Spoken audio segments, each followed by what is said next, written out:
নমস্কার। খোলা জানালার একটি নতুন সাপ্তাহিক আড্ডায় আপনাদের স্বাগত। আশা করি সবাই ভালো আছেন। আমি যে সবসময় নিজেদের ভালো রাখার কথা বলি, তার অনেকটাই তো আমরা নিজেরা ঠিক করতে পারি। জীবনের ছোট ছোট বিশেষ মুহূর্তগুলোকে সেলিব্রেট করাটাও কিন্তু ঠিক সেই রকমই। আমাদের ভালোবাসার কাছের মানুষদের কোনো বিশেষ দিন যদি একটু স্পেশাল টাচে আর একটু স্পেশাল বানানো যায়, সেই ভালো লাগার মুহূর্তগুলোই মনকে ভালো করে দেয়। এই সপ্তাহে ছিল আমার বাবা মার অ্যানিভার্সারি। কোনো বড় অনুষ্ঠান বা নিমন্ত্রিত কেউ ছিল না। কেকও এখন দোকানে খুব সহজলভ্য, কিন্তু যেহেতু উইকেন্ড ছিল, তাই মনে হলো আমি নিজের হাতে বানাই। বানাতে গিয়ে এক বিপত্তি, দেখি কেকের স্পেশাল সরঞ্জাম কিছুই হাতের কাছে নেই। কিন্তু ভেবে যখন ফেলেছি, তখন তো আর পিছু হটা যাবে না। তাই হাতের কাছে যা ছিল তাই মাপ মতো নিয়ে বানালাম টিফিন কেক, তাও এগলেস। ওই 100 গ্রাম ময়দা, 100 গ্রাম চিনি গুঁড়ো করে নেওয়া, তার সাথে মিশিয়েছিলাম অল্প একটু সুজি। আর কেকে আমি বাটার ব্যবহার করি না, তাই তার মধ্যে দিয়েছিলাম অল্প একটু তেল, আর তার সাথে দিয়েছিলাম দুধ আর দই। তার সাথে মাপ মতো একটুখানি ভ্যানিলা এসেন্স, আর টুটি ফ্রুটিও যেহেতু ছিল না, তার সাথে মিশিয়ে দিয়েছিলাম অল্প একটুখানি কাজু বাদাম আর কিশমিশ, যা বাড়িতে থাকে সেই আর কি। তারপর কেকের টিনে একটু অয়েল গ্রিস করে আর বাটার পেপার লাগিয়ে বসিয়ে দিয়েছিলাম কেক ওভেনের মধ্যে।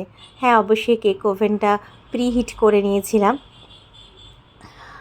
আর এই হ্যাঁ, একটু চকলেট, অল্প একটু গুঁড়ো চকলেট ছড়িয়ে দিয়েছিলাম কেকের ব্যাটারের মধ্যে, একটু ফ্লেভার অ্যাড করার জন্য, আর কিছুই না। আর 15 মিনিটস বেক করে নেওয়ার পরে 180 ডিগ্রি সেন্টিগ্রেডে 15 মিনিটস বেক করে নেওয়ার পরে একটু প্রিক করে দেখে নিয়েছিলাম যে কেকটা হয়ে গিয়েছে কিনা। আর সন্ধেবেলা একটু চকলেট সস ছড়িয়ে ফুল দিয়ে আমাদের সেলিব্রেশন হয়ে গেল অ্যানিভার্সারি। আরেকটি এই সপ্তাহে আমাদের কর্মকাণ্ডের কথা আপনাদের সাথে শেয়ার করি। আপনাদের জানিয়ে রাখি, এই 2024 সালে বসেও আমার আর আমার কর্তার প্রচুর বই পড়ার আর সংগ্রহের নেশা।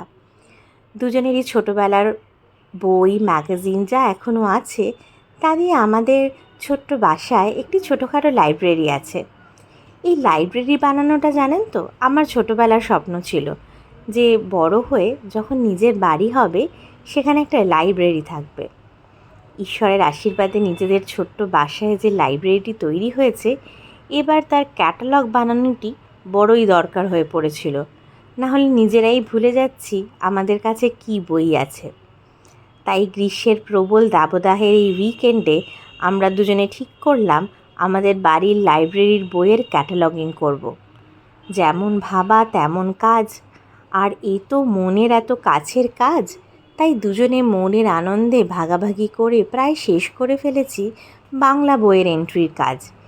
ইংলিশ বইয়ের এন্ট্রি এখনও বাকি আছে, কিন্তু আমার ভারী ভালো লেগেছে কাজটা করতে। আচ্ছা, আপনারা আপনাদের বাড়ির অনেক বইয়ের এরম এন্ট্রি করেছেন কখনো?